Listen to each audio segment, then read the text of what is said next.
Hi guys, my name Shashank Dubey और आज हम इलेक्शन कमीशन ऑफ इंडिया के बारे में पढ़ेंगे। Recently supreme Court of India में एक पिटीशन पड़ा हुआ है जो गवर्नमेंट ऑफ इंडिया ने एक लॉ पास किया है for the appointment of Election Commission of India. तो पिटीशन जो है कि उसको इफेक्ट में लाने से रोकने के लिए डाला गया है। क्योंकि जो ये इलेक्शन कमीशन ऑफ इंडिया है, ये जो इलेक्शन कमिश्नर है बहुत ही कंट्रोवर्सी में रहा है in recent time, and that is the reason Supreme Court of India ने एक जजमेंट दिया था for the appointment of Election Commission of India. और उसके बाद गवर्नमेंट ऑफ इंडिया ने एक लॉ पास किया था। जो लॉ पास किया है उसमें जो कमेटी है जो रिकमेंड करेगी नाम को, उसमें सीजीआई के नाम को हटा दिया गया है और सीजीआई की जगह पे एक केंद्रीय सेंट्रल मिनिस्टर को नॉमिनेट किया जाएगा बाय द प्राइम मिनिस्टर। तो सबसे पहले हम लोग इसके हिस्टोरिकल एस्पेक्ट को जानेंगे of Election Commission of India. तो इट वाज एस्टैब्लिश्ड ऑन 25 जनवरी 1950 को इसका एस्टैब्लिशमेंट हुआ था और इसी दिन हम नेशनल वोटर्स डे भी मनाते हैं।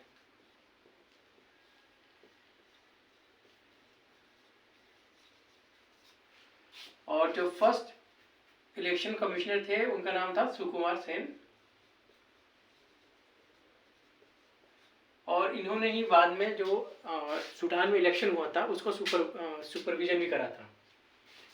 ये एक संवैधानिक कॉन्स्टिट्यूशनल बॉडी है।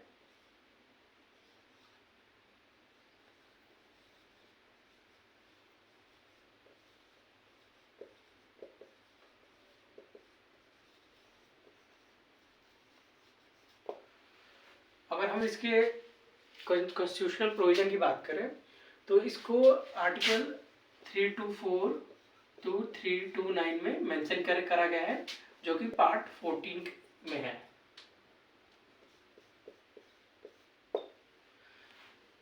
In our constitution there is 25 parts. अगर हम 3 to 4 की बात करें तो ये इलेक्शन कमीशन के सुपरिंटेंडेंस और सुपरविजन की बात करता है।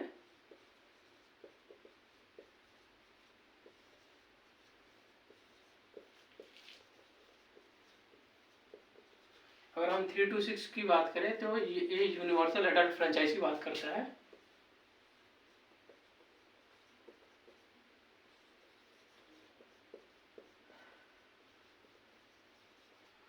एंड अगर हम 3 to 9 की बात करें, आर्टिकल 3 to 9, तो ये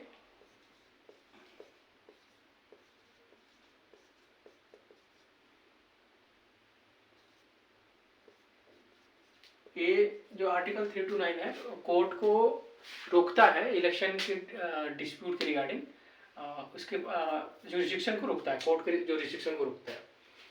अब हम जानेंगे कि इसका इलेक्शन कमीशन ऑफ इंडिया के स्ट्रक्चर क्या होते हैं।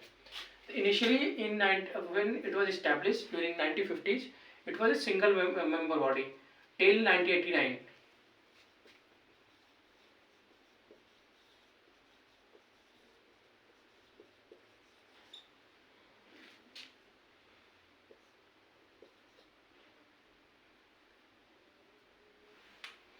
उन्नीस सौ नवासी तक ये सिंगल मेंबर बॉडी था टिल 1989।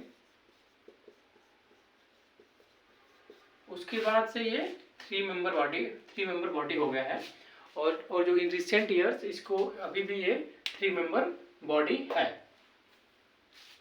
अगर हम इसके अपॉइंटमेंट की बात करें तो जो इलेक्शन कमिश्नर है इनको अपॉइंट किया जाता है by the president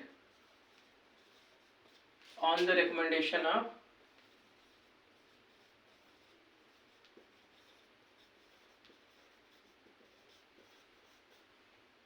PM, leader of opposition, and one cabinet minister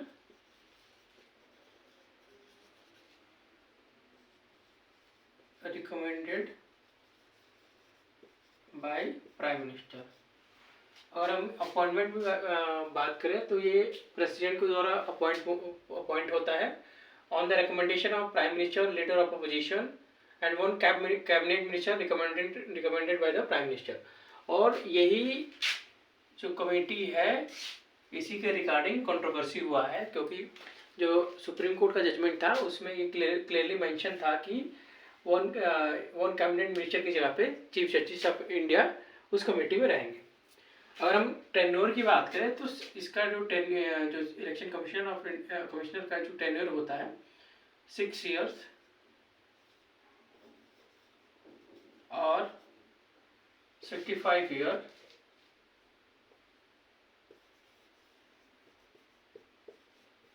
whichever is earlier।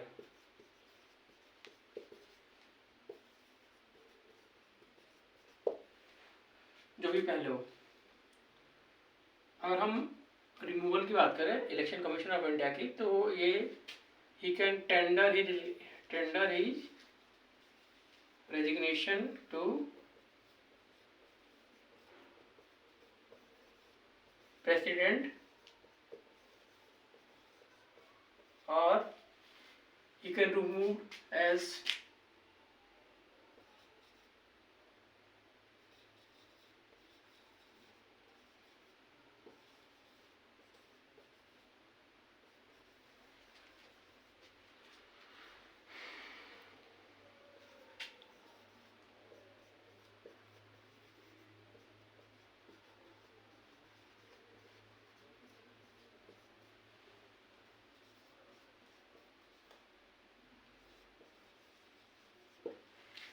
जो रिमूवल है, अगर इधर वो अपना रेजिग्नेशन जो प्रेसिडेंट को टेंडर कर दें, सेंड कर दें, या जो सुप्रीम कोर्ट के जजेज होते हैं जो जिनका जैसे इनका इम्पीचमेंट प्रोसीजर होता है, same procedure election Commission of India के रिमूवल में फॉलो किया जाता है। अगर पावर की बात करें तो जो सारा इलेक्शन होता है इनके सुपरिटेंडेंट्स में होता है, इनके पास मॉडल कोड ऑफ कंडक्ट जो है इन्फोर्स कराने का पावर होता है।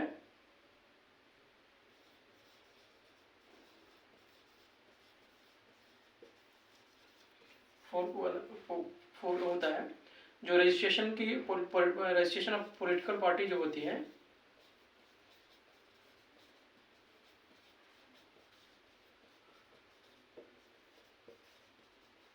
पार्टी इलेक्शन कमीशन के द्वारा किया जाता है। और जो भी एक्सपेंडिचर होता है पॉलिटिकल पार्टीज के द्वारा और कैंडिडेट के द्वारा,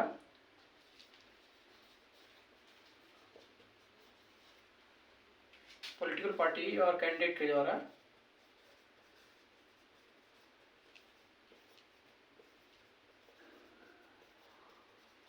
ये सबमिट किया जाता है इलेक्शन कमीशन ऑफ इंडिया को। इनके पास कुछ क्वासी जुडिशियल पावर भी होता है in case of split in the party. अगर पार्टी कोई स्प्लिट होता है, in that case there decision final.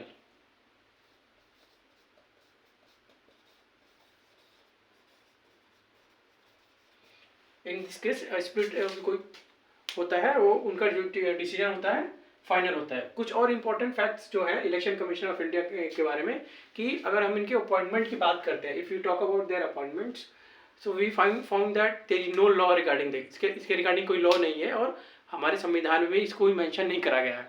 तो जनरली जो सीनियर मोस्ट ब्यूरोक्रेट्स होते हैं उनका अपॉइंटमेंट किया जाता है।